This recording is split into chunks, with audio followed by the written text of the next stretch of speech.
اما بعد فاعوذ باللہ من الشیطان الرجیم بسم اللہ الرحمن الرحیم الحمد للہ رب العالمین الرحمن الرحیم مالک یوم الدین ایاک نعبد و ایاک نستعین اہدنا الصراط المستقیم صراط الذین انعمت علیہم غیر المغضوب علیہم ولا الضالین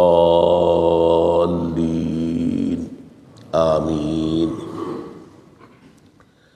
ما اصاب من مصیبت الا باذن اللہ ومن یؤمن باللہ یہد قلبہ واللہ بکل شیء علیم وقال عز وجل كما ورد في سورة الحديد ما أصاب من مصيبة في الأرض ولا في أنفسكم إلا في كتاب من قبل أن نبرأها إن ذلك على الله يسير لكي لا تحسوا على ما فاتكم ولا تفرحوا بما آتاكم والله لا يحب كل مختال فخور وقال عز وجل كما ورد في سورة الانشراح ان مع العسر يسرا ان مع العسر يسرا صدق اللہ العظیم. وعن ابی العباس عبد اللہ بن عباس رضی اللہ تعالی عنہما قال كنت خلف النبي صلی اللہ علیہ وسلم یوما فقال یا غلام انی اعلمک بکلمات احفظ اللہ یحفظک احفظ اللہ تجدہ تجاہک اذا سألت فاسأل اللہ واذا استعنت فاستعن باللہ واعلم ان الامة لو اجتمعت على ان ينفعوك بشيء لم ينفعوك الا بشيء قد كتبه الله لك وإن اجتمعوا على أن يضروك بشيء لم يضروك إلا بشيء قد كتب الله عليك رفعت الأقلام وجفت الصحف. رواه الترمذي رحمه الله وقال حديث حسن صحيح. وفي رواية غير الترمذي احفظ الله تجده أمامك تعرف إلى الله في الرخاء يعرفك في الشدة واعلم أن ما أخطأك لم يكن ليصيبك وما أصابك لم يكن ليخطئك واعلم أن النصر مع الصبر وأن الفرج مع الكرب وأن مع العسر يسرا. رب اشرح لي صدري ويسر لي أمري واحلل عقدة من لساني يفقهوا قولي. اللهم ربنا الہمنا رشدنا واعذنا من شرور انفسنا اللهم ارنا الحق حقا وارزقنا اتباعه وارنا الباطل باطلا وارزقنا اجتنابه آمین یا رب العالمین. یہ حدیث نمبر 19 40 نبوی کی روح دین کے اعتبار سے ایک بہت ہی اہم مسئلے سے بحث کرتی ہے. اس کے راوی ہے حضرت عبداللہ ابن عباس جن کی کنیت ہے ابو العباس، یعنی ان کے والد کا نام بھی عباس ہے، ان کے بیٹے کا نام بھی عباس ہے. عن ابی العباس عبداللہ ابن عمر ابن عباس رضی اللہ تعالی عنہما. تو اس میں چونکہ جیسا کہ میں نے عرض کیا کہ استعانت باللہ، مدد مانگنی ہو تو صرف اللہ سے مانگو، یہ دین کی روح کا ایک بہت اہم مسئلہ ہے، بہت اہم موضوع روح دین. میں نے اسی لیے آج سورہ فاتحہ کی تلاوت کی شروع میں کہ اس مسئلے کی اہمیت جو ہے اس کا آپ کو اندازہ ہو جائے. سورہ فاتحہ جو ہماری نماز کا جزو لازم ہے، حدیث نبوی ہے لا صلاۃ لمن لم یقرأ بفاتحۃ الکتاب، سورہ فاتحہ کے بغیر کوئی نماز نہیں. ہر رکعت میں ہم پڑھتے ہیں یا یہ دوسری بات ہے، فقہ حنفی کے مطابق امام پڑھتا ہے اگر جہری انداز میں تو گویا کہ پوری جماعت کی طرف سے ادائیگی ہوئی، لیکن اس پہ اتفاق ہے کہ سورہ فاتحہ ہی اصل نماز ہے۔ اسی لیے ایک حدیث میں جو مسلم شریف میں آئی ہے حضرت ابو ہریرہ سے، سورہ فاتحہ کی تجزیہ کیا گیا ہے مضامین کا، اور وہ حدیث قدسی ہے۔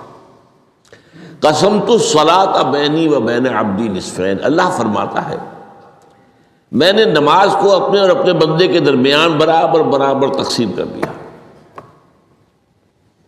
بندہ کہتا، اب اس کے بعد ساری تفصیل سورہ فاتحہ کی ہے۔ صلاۃ کہا، قسمت الصلاۃ بینی و بین عبدی نصفین، تو ہم تو صلاۃ میں سورہ فاتحہ بھی ہے، پھر اس کے بعد کچھ ہم اور قرآن مجید کی آیتیں پڑھتے ہیں، پھر رکوع بھی ہے، پھر سجود بھی ہے، قیام بھی ہے اور قاعدہ بھی ہے، سب ہے۔ صلاۃ تو منہ کا، لیکن یہ کہ اصل صلاۃ سورہ فاتحہ۔ چنانچہ اس حدیث میں تجزیہ کیا گیا ہے، جب بندہ کہتا ہے، میرا بندہ یہ کہتا ہے الحمدللہ رب العالمین، تو میں یہ کہتا ہوں، اللہ تعالیٰ یہ فرماتا ہے حمدنی عبدی، میرے بندے نے میری حمد کی، تعریف کی، ثنا کی۔ جب بندہ کہتا ہے الرحمن الرحیم، میں کہتا ہوں، اللہ کہتا ہے اثنا علی عبدی، میرے بندے نے میری ثنا کی۔ اور جب بندہ کہتا ہے مالک یوم الدین، تو اللہ فرماتا مجدنی عبدی، میرے بندے نے میری بزرگی بیان کی۔ تو یہ سارا میں اس لیے آپ کو حوالہ دے دیا ہے۔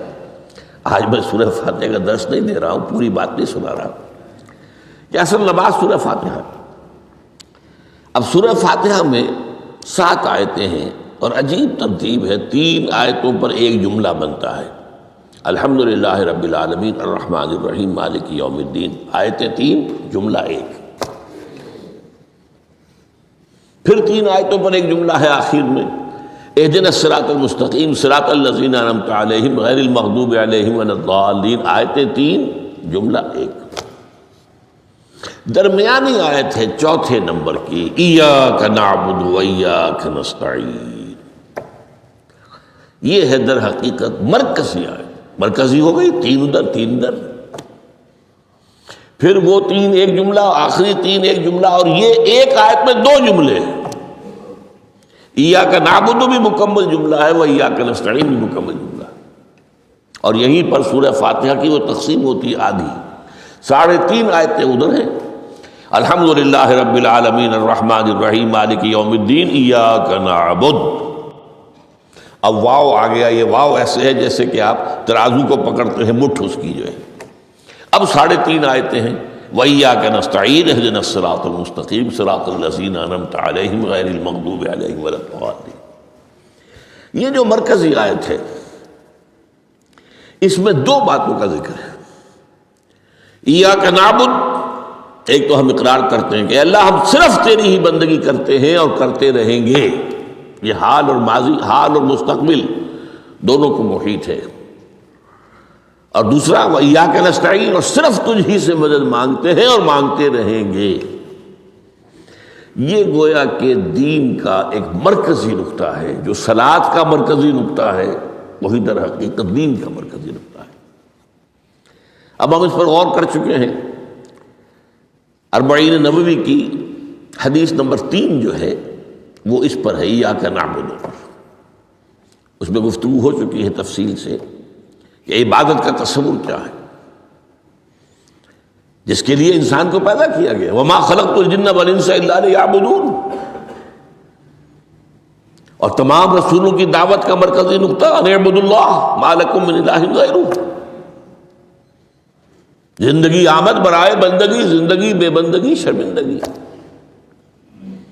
اور اس میں جو کنفیوژن ہم نے پیدا کر دیا ہے کہ عبادت کو عبادات کے مترادف قرار دے دیا، نماز روزہ حج اور زکوٰۃ یہ عبادات ہیں، وہ عبادت جس کے لیے ہمیں پیدا کیا گیا ہے وہ یہ چیزیں نہیں ہیں، وہ ہے پوری زندگی میں ہمہ تن ہمہ وقت ہمہ جہت اللہ کی اطاعت۔ ہر وقت نماز تو نہیں پڑھی جاتی، ہر روز روزہ تو نہیں رکھا جاتا۔ یہ جو کہا کہ میں نے صرف تمہیں پیدا ہی اس لیے کیا کہ میری عبادت کرو، تو عبادت سے مراد یہ چیزیں نہیں ہو سکتی، یہ در حقیقت اس عبادت کے لیے سپورٹس ہے۔ جیسے 4 ستون ہیں، ان پر چھت ہے، چھت کو سپورٹ دینے کے لیے ستون ہے۔ ستونوں کی معنویت ہی تب ہے جبکہ چھت ہو، ورنہ کیا کہیں گے کس لیے کھڑے کر دیے 4 ستون؟ پاگل پن ہے کوئی؟ کس لیے؟